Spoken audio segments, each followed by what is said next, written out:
Yes, hello. Good. Hello. Lean in on something. Good. We'll do it. Hi. So shalom, my name is Chazan Matthew Austerklein, and I am here to fulfill the Yiddish proverb. Raise your hand if you know this one. Einer is a maven auf a pshetel. Der zweite is a maven auf Chazarhar. Aber alle sind. So what does this mean? One person is an expert with scholarship, another is an expert on, pig's hair, but everybody's an expert about the cantor. So cantors are usually people who are spoken about, and everyone has their own opinion, or two, or four. But for a long time in history, Chazanim were not characters who spoke for themselves. In the early modern period, at least in Ashkenaz, sees the rise of what I would call Ashkenazi cantorial consciousness, both from without and from within. As Ashkenazi, Sephardi, Italian, Polish, other communities that we know migrate and commingle in this period, they coalesce their separateness via the solidifying of things like their minhag, and their language, and their literature, and their musical traditions. So this provides renewed challenges for Ashkenazi cantors as their musical innovations and their personal deportment and the habits may be compared, and often quite negatively, to other cantors from the Edot around them. But cantors are used to being criticized, and often with good reason. But this era, and particularly some of the documents that I've spent a lot of time working with, and that I'll share today, really yield an image of a time where Yiddish-speaking cantors, whether Ashkenazi or Polish, may be both identified and speak personally about being a cantor as a profession, and about their craft to newly coalesced publics. So, if I can, now it's the technology. Do this like Torah reading. Next column, everybody. Very good. Now I have to roll in my next column. So let's see the degree of the problem. Let's dive into just a character case study. Ladies and gentlemen, meet Yechiel Michal ben Natan Merusia. Yechiel Michal, he's from Russia, but he used to be a cantor in Lublin. You can see him here in this etching by Peter van den Berg, included in a book of maps from that period of time in Amsterdam. So Yechiel became the chazan of the great city. When is that? This is in Amsterdam. Yeah, when was that? In this dates to about 1700. 1709. And I'll get to there's a story around it as well. So Yechiel becomes the cantor in the great synagogue of Amsterdam in 1700, and he is credited as having introduced the bas and the zinger, who are otherwise known as the mishorerim, the sort of extra choristers of that period. And so he introduces that around 1700, and he creates, and by the way, if you look into that picture, one of the scholars that was looking at this picture said, oh, that's the mishorerim there on the left, there's the bas and the mishorer. I have no sort of knowledge of maps and etchings to prove it one way or another, but one person says it, all right. So basically, he starts a very gigantic controversy, and the controversy comes to a peak during the short-lived tenure of the sad but wonderful Rabbi Aryeh Leib Kalish, pictured above, began a much-beloved yeshiva that was the forerunner of the Amsterdam Rabbinical Seminary. But alas, the following scandal occurred in 1709, as reported by Yaakov Emden in his Megillat Sefer. So it says, at that time, the community was torn by fierce dissension, caused by the notorious incident of two chazanim, Reb Lamed. His name later. What's history? It's like delayed rechilas. And then Reb Yud, that's that guy. So many lives have been ruined and much money lost of this quarrel, which lasted several years. Indeed, the situation had reached such an impasse that on Bat Shuvah in 1709, the two factions who contended as to which of these two aforementioned chazanim should officiate in the great synagogue came to physical blows. They threw and pushed the stenders, that is the lecterns, to one another, and it seems that they intended to cause fatal injury to each other. For our many sins, this synagogue, and it's this synagogue, by the way, the great synagogue, our Mikdash Me'at, our little temple, became a den of terrorists. And because of the greatness of this sad part, because of the great trepidation and terror that affected the aforementioned Rav, on that particular occasion, he became seriously ill, and returning to his house, he never recovered, for he was struck by a fatal illness. So you think synagogue politics is bad. So this may sound like a funny story. Let's get a little more about this incident. We know that the second cantor in question was Aryeh ben Ze'ev Wolf. He was the cantor of the second Ashkenazi synagogue starting in 1685. Now, from the grave inscriptions in that community, we know that his father was also a chazan in that community from the 1670s, having come originally from Hammelberg in Bavaria, and he served as a cantor in that community from 1671 all the way to 1710. So to maybe feel a sense of his family being displaced by this upstart new guy. Whether he served in the Great Synagogue for the whole time, I'm not sure. But a plausible understanding of this is that we have a politicized fight between a traditional Ashkenazi cantorial family and an upstart Polish musical innovator, which leads to blows and the rabbi dying of stress-related illness. So incidentally, by the way, following the death of Rabbi Kalish, Zichrono Livracha, the Parnasim, the funders of the community, decide to outlaw having a bas, to outlaw the bass singer. Whether it's short-term or long-term, I don't know.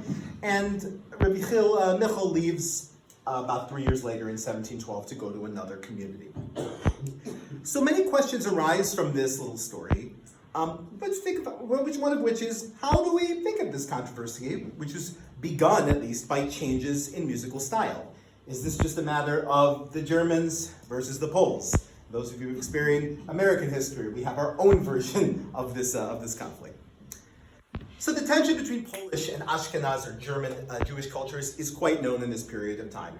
Polish rabbis and cantors had moved west following the Chmielnicki massacres in 1649, and even before that for financial reasons. Eastern sound was now discernible in Western synagogues, and it was the stuff of even folk legend associating Eastern chazonis with great emotional power. So, for a couple examples, Natan of Hanover in his Yed Mitzula, which is published in Venice in 1653, reports about Chazan Hershel Zviotov, who through his emotional chanting of the El Mole Rachamim, saved thousands of Jews. He moved the Tartars to save 3,000 Jews from not dying at their hands. Or, if you read Rabbi Zelig Margolish of Kalish in Chibur Related Kutim from 1715, he describes the quality of his Eastern chazanut, of his cantors, as moving people to tears, with chazanim even more capable of inspiring the people than the rabbis with their preaching. We could use him for agents nowadays, it would be wonderful. And Margolish adds that such ability is possessed by the chazanim in our country, Poland, only, whereas in other countries, chazanim have neither melody nor emotion. It's a big dig. And you can read many powerful reports of the famous cantor Jokola of Rezo in Poland, including in the memoirs of Glucko of Hamel. So, we get to go. Let's roll. There we go. The tensions between Ashkenaz and Polish Jews are also contrasted in several comedic sources of this period, such as the source here, the Beschreibung von Ashkenaz and Poilek, the Yiddish poem from about 1675, 1680, which Diana knows a lot more about, but I would welcome her to add a few comments in when I get to the end of the section, which dramatizes the argument between representatives of three Jewish groups, the German Jew, the Polish Jewish, the Poilek, and the Prager, the Jew from Prague. So the Ashkenaz accuses the Poles of being untrustworthy, poor, pompous immigrants, and the Pole accuses the Ashkenaz of being ignorant, unwelcoming, and religiously lenient. And of course, a little thing of Cantors, it writes, the Polak may be a scholar of a good family, but the Ashkenaz will not intermarry with him, except that the girl be not especially blessed. But when the Ashkenaz wishes to obtain a rabbi or cantor, he must nevertheless send to Poland. So you think you're on your high horse, but when you need some actual leadership, you give us a call. So too are the contrasts between Ashkenazi and Polish Jews further immortalized, and Ashkenazi and Polish cantors, that is, further immortalized in a manuscript fragment. Here, this is not a manuscript fragment, but this is Diana's beautiful work on that manuscript fragment, in the Bodleian, in the Chazonim Spiel. Here too, the narrator tells the story of three chazonim, a very brief fragment, they who meet, it's kind of like three chazonim walk into a bar. It's kind of like that kind of joke, and it's pretty much that short. An Ashkenaz, a Polak, and a Wal, which is a term for a Val, which is a term for an Italian Jew. Unfortunately, we only get so far in this fragment as basically comparing their food choices, right? The Italian likes salad with olive oil. The Ashkenaz like this types of bread. The Polak likes this type of bread. But again, we're getting a sense of the underlying tensions between communities, for which the cantor, the chazan, actually becomes a symbolic representative of those tensions. So in this way, we might say that the figure of the chazan is perhaps always has been, but particularly in this period, a strong cultural symbol, easily representing and exacerbating the tensions between different Jewish Eidot living in proximity. But let's zoom in here to our case, zoom out here, just to this case of early 18th century Amsterdam. Just a decade before the Chazonim controversy in the Great Synagogue, Cantor Yehuda Leib Zelichauer, another Polish chazan who's living in Altona, Hamburg, but also served a couple other communities in Germany, gets the chief rabbi of the Ashkenazi community in Amsterdam to publish his book, Sefer Shirei Yehuda. Now this is primarily a book of two Yiddish, it's written in two languages, Yiddish and Western Yiddish and Hebrew. It's songs for use by the public for Kol Sudot Mitzvah, for festive meals that are attached to a mitzvah, like a bris or after a levaya. But why is he doing this? Because the people are singing secular songs from the non-Jews from drinking houses and theaters, and he's quite offended at that. But he does take a large part of his commentary to his song, and this commentary, interestingly, is only written in Hebrew at the end, to critique his fellow cantors, who, among many faults, have abandoned the hallowed tunes of their ancestors for the new wine of contemporary melodies, and for spending too much time in extended melismas in music and prayer, something that the congregations should shun, but apparently, as we say in Yiddish, es ist was der Publik will, right? It's what the people want. This fault is made even more egregious by the fact that cantorial excesses and negligence in prayer violate the deep, important Kabbalistic intentions of the prayer themselves. This very theme prevails in a number of contemporaneous cantorial sources, but on this a little more later. For now, as we leave Amsterdam, we're left with a physical battle between the traditional Ashkenazi people and the new popular wave of music through an edgy Polish chazan. For what it's worth, by the way, Jacob Emden is very much on Team Yechiel rather than Team Leib. He's the incumbent, the traditional Ashkenaz guys he thinks are like corrupt oligarchs. But whatever the case, there's enough here in Amsterdam to make a rabbi sick to death.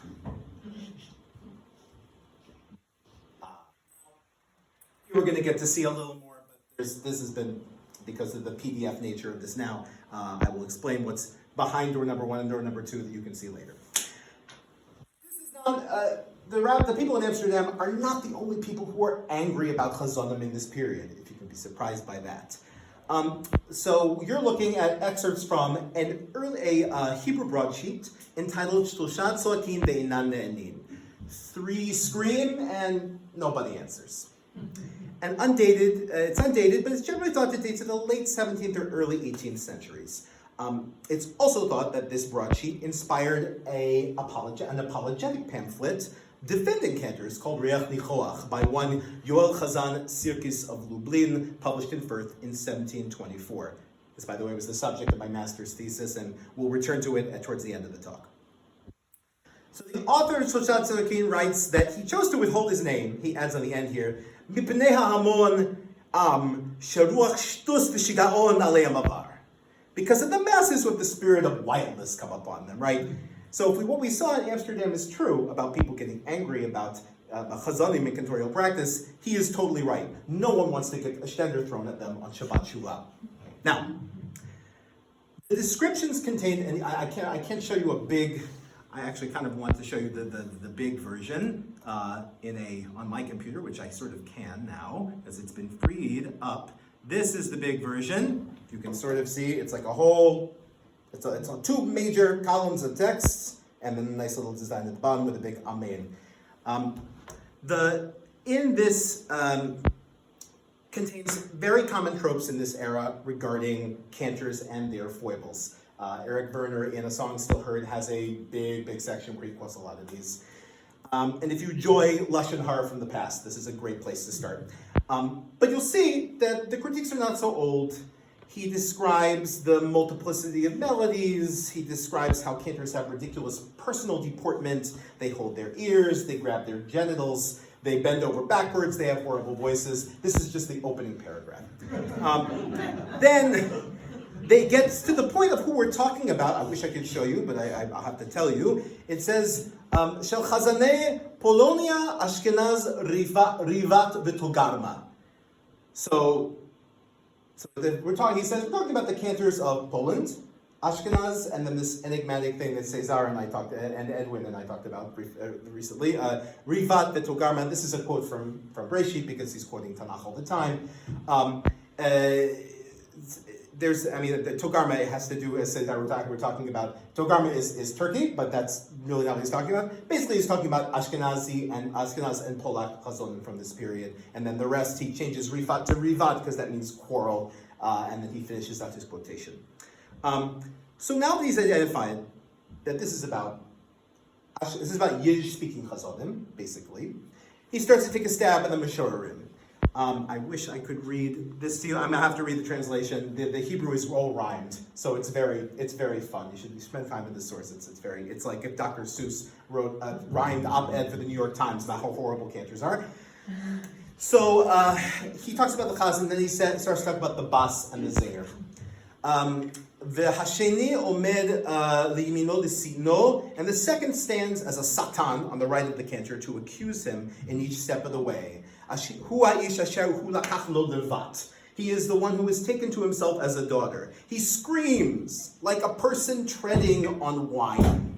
And his voice is heavy and huge, and there's no pain in his throat, which is a Gemara, which means he doesn't study any Torah. And there's a tray on his tongue like the tray of the ladle in the boiler of the temple frying pan. This site is a little less too esoteric for me, but one of you will know and tell me afterwards. They all three sing with shoulder and cheeks and stomach, like the oxen in the korbanos. So he goes on with more to summarize, and again, these are old critiques of Chazonim. The cantors dun people for voluntary donations. They're ignorant of Torah and of the prayers. They extend one syllable to be very, very long, and then the second syllable is incredibly short. It's ridiculous. Until you can't understand what's being said, they don't go to shul, they have no kavanah, complete deplorables, to quote a former candidate for president in the United States. One particularly fascinating aspect of this source, which is in front of you, is the anonymous author's identification of the positive characteristics of the prayer customs of a myriad of other groups of Jews from all over the world. That is where the green arrow is.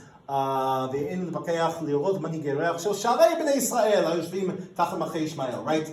We're here to praise and to see the customs of Gishmak, a pleasant fragrance, right, for God, of the kinsmen of Israel who dwell under the kings of Ishmael, and the children of Italy, and of Morocco, and those Yoshvei Peah, those dwelling on the fringes, and the children of Spain who are scattered and dispersed, those who dwell in Babylon, those who dwell under Amnaval, the foolish people, those who dwell in Persia and Media, those in India, which I think is India. I looked, and by the way, there's been a wonderful, I got emailed the manuscript for this 36 hours ago. So this is like quite, I'll show it to you in a second. So I know it's India because I checked the manuscript, and not Ingria or someplace in St. Petersburg. And the nations of Arabia until the children of Ammon. These guys sing pleasantly and with a clear voice. They speak words properly, not one long and one short. And this is the correct path. You can read the rest of this. This is what Chazonim really should do. They should sing, he says in some point, al pi ha-musika. So the phrase al pi ha-musika, according to the music, by the way, comes back in a couple of other sources. When we reconvene on Thursday, I'm probably going to have you guys take a bite at some of those sources to figure out what's going on with al pi ha-musika specifically. I have some theories, but the main point of this is a lot to say about this source, not the least of which is pointing to how musical expansion can be perceived to be at odds with rabbinic and religious concern about public morality and piety and halakha. So when I look at a critique like this, I think about it as part of a core of rabbinic documents critiquing and defining the role of cantors, whose conduct was severely regulated by Jewish law.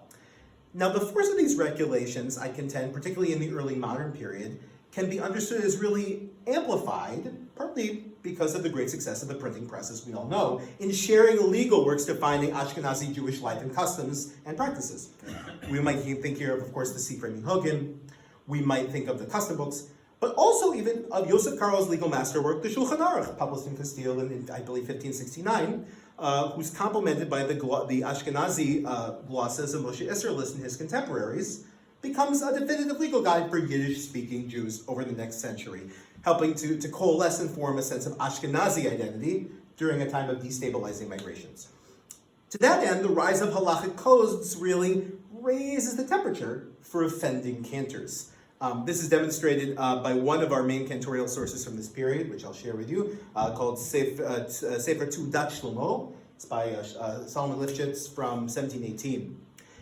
In this case, the cantor in question is not a wicked person. He's actually a paragon of cantorial practice. And his hasmacha from his adoring rabbis specifically praised the cantorial author for how steeped his book is in the Shulchan Aruch. So the hasmacha says, Sefer Tudat Shlomo, written and found at its time, he says, it's sowed and ground in the mill of the Orach Chaim. If you go to the Orach Chaim, that's the part of the Shulchan Aruch that has to deal with prayer specifically. And he does this whole metaphor that's beautiful about how you make bread. And then Shlomo Lifshitz himself says, he makes a Pesach pun, a Passover pun, Kol titzchin yete ve'echol tzadik v'lasova nafsho. So all who are hungry come, and the righteous shall eat to the fullness of his soul. All those who are in need, come and open your eyes and behold the Shulchan Aruch Orach Chaim. This is where you learn how to be a good chazan.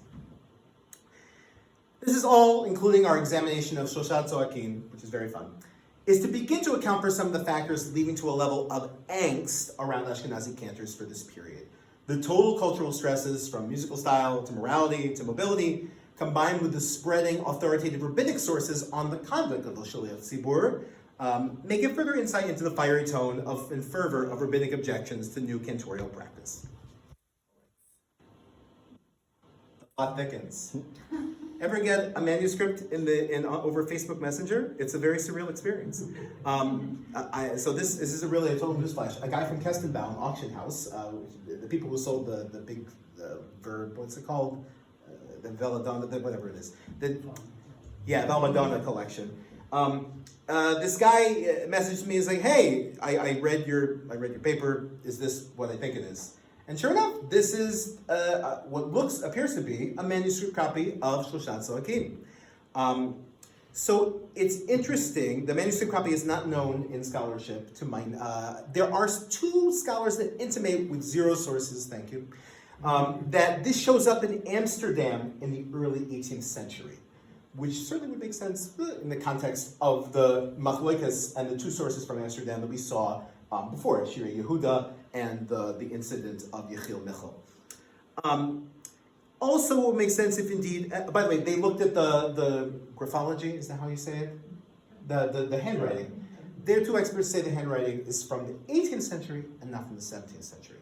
So this would make sense if the book Reach Nicholach, which is a response to an anonymous critic of Cantors, it would make sense if this is, the first 20 years or so of the 18th century, or if this is later 18th century, this is a really popular critique, and it's had a very, very long shelf life. But fortunately, with Cesar's help, there is a watermark on this paper, so I can go and check for the watermark and figure out, God willing, in the next week or so, more of a range of where and when. Very exciting. You guys are part of history, everybody. Wonderful. So, I told two big stories, Amsterdam, complaining about cantors anonymously. I wanted to just share a littler dive into three areas that I've been examining and that I'll examine with you guys, share you some of the sources that I'm looking at while I'm here at Oxford. First being on the trail of the Meshurim, trying to track this phenomenon of choristers, where its origins are, who its champions are, how it moves. Looking at how cantors see themselves as a group, as communities of practice. There's a little bit of a bubbling of that sort of what I call cantorial consciousness. And then this, what I call Kabbalah music and cantorial priesthood, sort of the image of Chazan as priest in the context of the theology of music both the Kabbalistic theology of music and the theology of the proponents of art music at this time. But before we get into that, I want to share with you some of my two real big informers from this period. There are two books. First is called Reach Nichoach. It's from 1724 by Yoel Sirkis Chazan of Lipa. He's easily confused with the Bayit Chadash, but I think it's his grandson, Yoel Sirkis. He's born in Lublin. He goes west. He marries a Chazen's daughter from Kolin in Bohemia, and then he moves north to the little town of Bohemian Lipa, Tishka Lipa, and he stays there for all we know most of his life. And he lives to be very old. His Yiddish dates into about 1650, 1660. Guy publishes another book in 1737. He publishes a Musar book. So he's probably in his almost his 80s, if not pushing down the 80s path. The book is published in Fürth. And it's a rhymed defense of Cantors against an anonymous critic. So he spends about 60 lines summarizing the critique, which is hilarious, and then goes to try to defend again, point by point against all these criticisms, and he ends with a bunch of sort of hackneyed Kabbalistic gematria, all these notarikons and Imam Louis and Kolel and all this other stuff. And he also writes, by the way, this is a do in Hebrew and in Western Yiddish, the Hebrew on the top, Western Yiddish on the bottom. A little interesting, I wanted to read to you one of my favorite passages from here, which, again, it sort of attenuates the question around the meaning of music in this transnational context. And in the matter, this is my translation, I love the Hebrew is much better.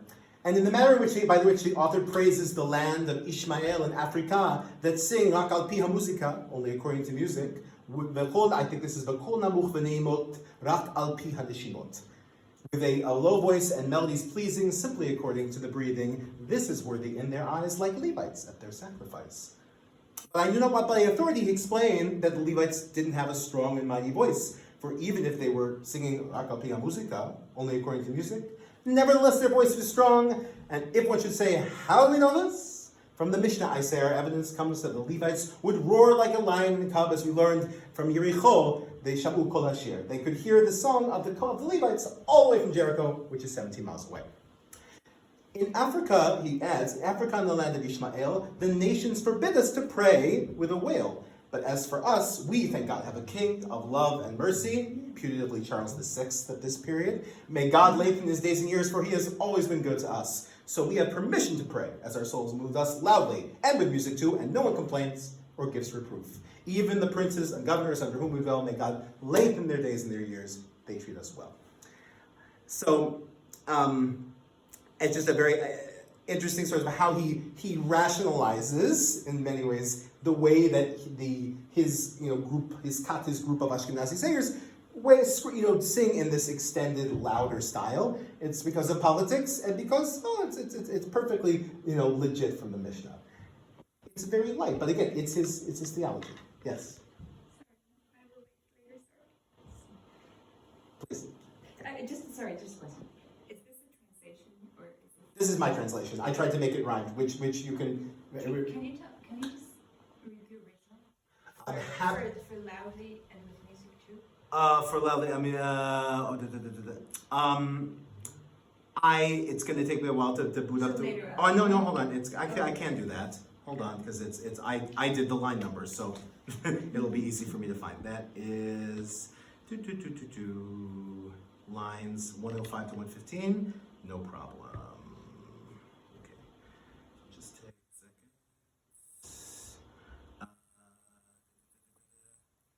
The Koram Unegina. That's it. Thank you. Koram Unegina.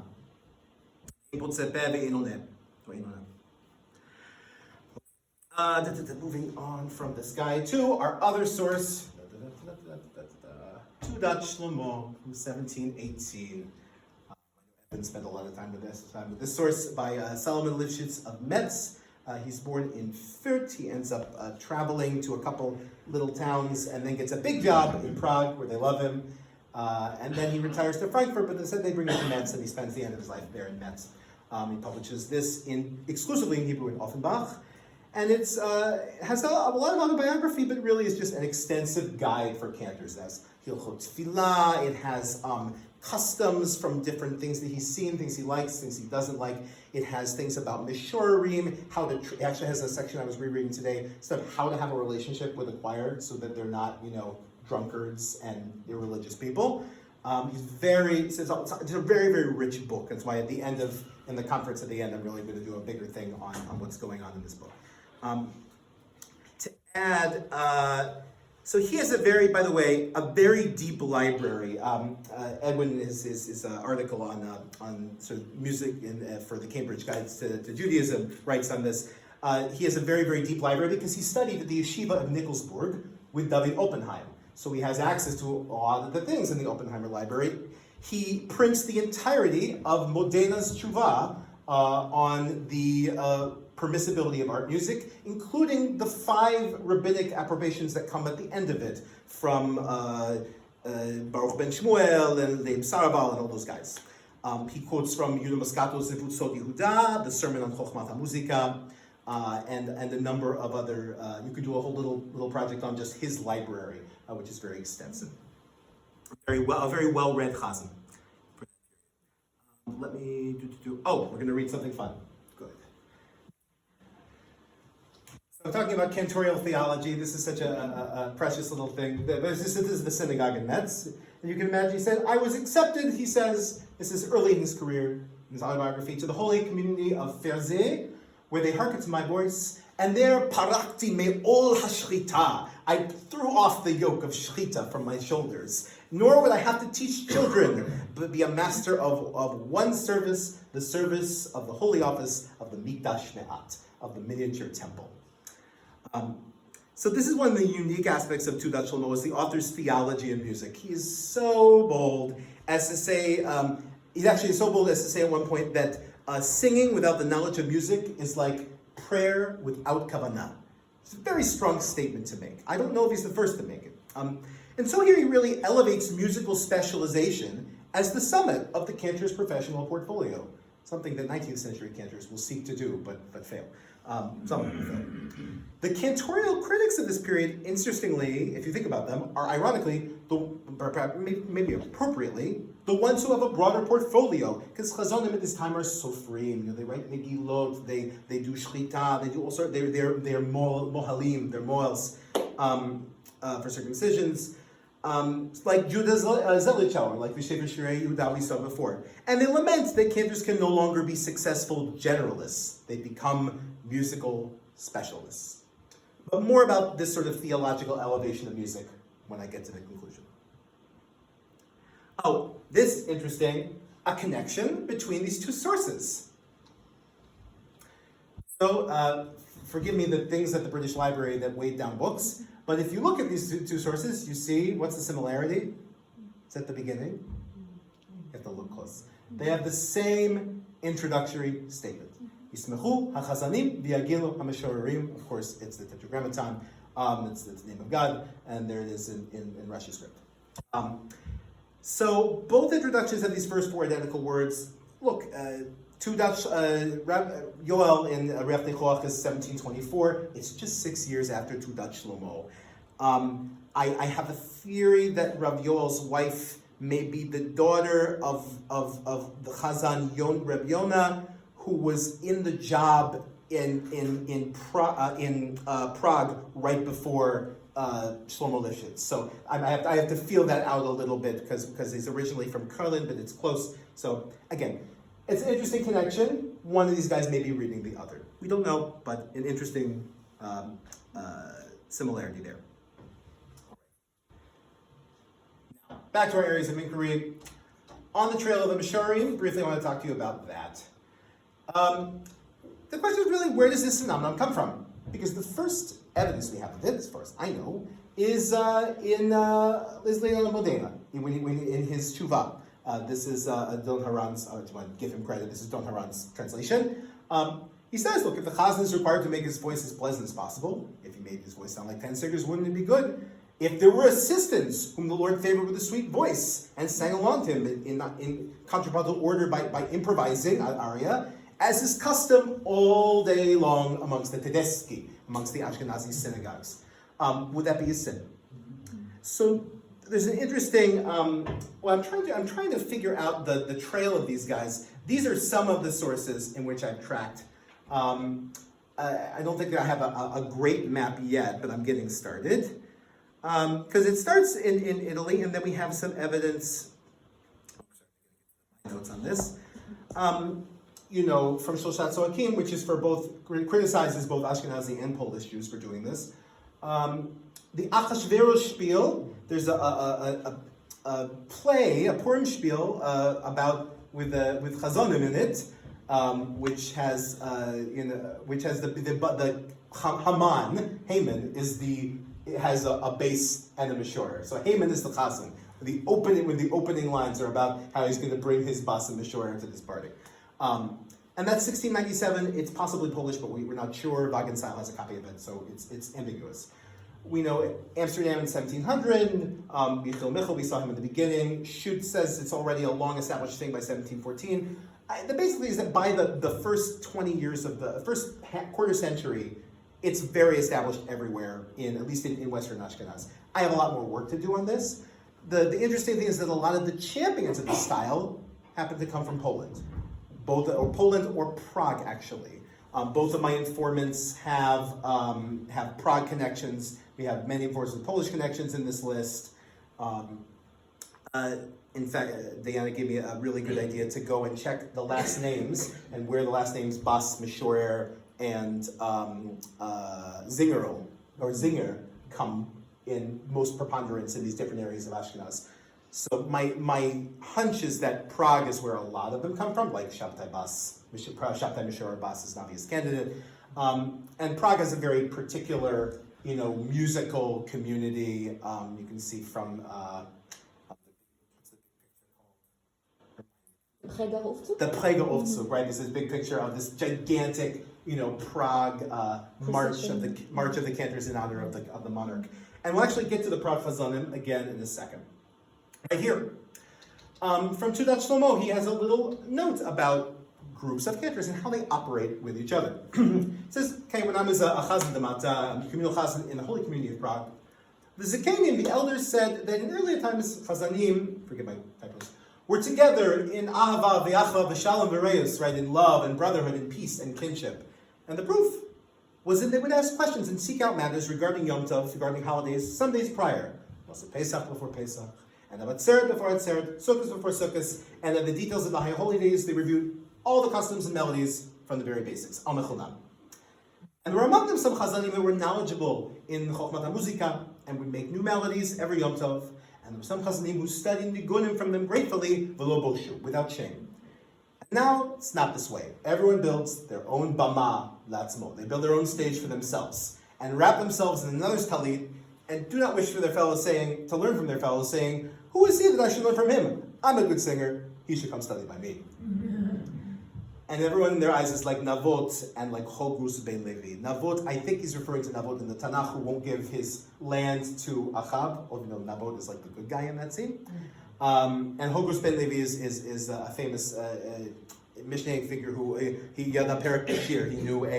He knew the knowledge of singing, but he wouldn't teach it and share it with anybody else. So this, attests to sort of like, at least to me, a sense of nascent cantorial community that is happening really in this period. It's also mentioned, by the way, at the end of Reach Nichoach. I didn't show this source, but if you want my translation, which is from days before I hung out with smart people like everyone here, he says at the end, Achai HaChazanim. He speaks to a group of Chazanim like they're his brothers, right? And he said, look, I'm your defender, but don't do this mishigas. Don't do this. Go to shul. Don't do the make your music so extended that you killed the dikduk and the grammar. Be good Jews. Be good Jews. He's also in the tradition of Shirei Yehuda. He's exhorting them to be the symbols that they're meant to be. Leave it at that. And then finally, Kabbalah, music, and the cantorial priesthood. This is my final slide, so I'm going to talk a little bit. One of the, and this is sort of an information thing, but something that I noticed in my initial work with Reach Nichoach. One of the principal metaphors for the Chazan in this period is being in Chazan bimkom Kohen Gadol. The Chazan is in the place of the high priest. Now, this is attested to in Yom Tov, in the Tosfos Yom Tov, in the halachic literature. It's always been a fairly easy jump from the strictures of the priesthood to the qualifications for the Shliach Tzibur in Masechet Ta'anit and the Talmud. But it grows in its importance, to my mind, in the context of Lyrianic Kabbalah, quite popular in this era. All of our really knowledgeable cantorial informants that I've shared with you today, Shirei Yehuda, Gisela Chauer, Tudat Shlomo, Reach Nichoach, all these guys are speaking about the importance of music in Kabbalistic terms. It says, Oseh Mechatzeh, right? The guy, Gisela Chauer writes his songs, L'Shem Yichud Kucha Brichu Shchinte, for the unity of the Godhead in a Kabbalistic sense. And so in the place of, and also at the end of Reach Nichoach, he uses all these fakakta is the only word I can use for it. Kabbalistic exegetical methods, like, if you take the numerology of this, but you add the number of words in it, then, Chazan is the same as kahuna, because this, homiletic message at the end. It's very, very funny. That's why I deal with this stuff. It's all comedy in some ways. But what's important about Kabbalah in this way is that the place of prayer is raised under Kabbalah. That's why it pushes, it used to be for Chazal that, study was the most important way of worship. Then the Kabbalists came and said that prayer was almost as important. And then eventually the Hasidim say, no, prayer is more important than make everybody angry. But now the Chazan has a theurgical power as the new priest, as a conduit for creating simcha and joy, this ideal in Lyrianic Kabbalah. And you may argue a theological foundation for musical expansion and sophistication. That's my sort of hypothesis, that behind this is a sense that there's a theurgical property of music. It makes it more important and therefore worth your time on a religious basis. So, to the extent that Chazanim are in new territory musically, they're glomming onto theological language, whether it's the importance of prayer through Kabbalah, or like Abraham Portaleone, in Italy, they're going back to the musical soundscape of the temple, which had mishorari, which had choristers, by the way, as a way to refresh the synagogue scene and elevate its central figure. So I have more to do on this particular hypothesis about the Kabbalistic aspect. I actually will read for you because I have a little time and I speak fast. The opening to Sefer Tudat Shlomo, where he actually sort of lays out the sort of Kabbalistic secrets of the priesthood as they relate to Chazanim. And I'll conclude with that. Okay. So he cites in the beginning, B'Sefer O Yisrael, B'Sem Sefer Helcha HaKodesh, V'Zel Shono. Tzarich leda, I'll translate, I'll do more translation. Tzarich leda hatam, lama ein ha'avoda kshera, b'yom ha'kippurim, ela b'kohen gadol. And then he goes, Kvar yadati, kisod kohen gadol hu ha'chesed. So I'm going to do the big thing in English. In Sefer Or Yisrael, in the name of Sefer Helcha HaKodesh, he says, one must know the reason for why the only appropriate work on Yom Kippur is that of the high priest. So you know that the secret of the high priest is chesed, is compassion. Now this has a very deep Kabbalistic meaning to it in terms of the Sfirot. And on this holy day, which is a day of atonement and forgiveness and mercy, it must be that the quality of compassion overcomes the quality of judgment. Since if there is no compassion, there is no atonement or forgiveness. And if you call upon a common priest who is inclined to the quality of justice to midat hadin, right, which is the other side of the balance in Kabbalah, perhaps the mercy will be tainted and diluted with judgment. And because of this, on the day in which his dominion is given over to the Olam HaChesed, the world of mercy, from which atonement and forgiveness comes, the Shaliach must be Chesed. That is, compassion that does not stand on deen, on judgment, and must review his qualities in order that he shall bring forgiveness by the world of mercy.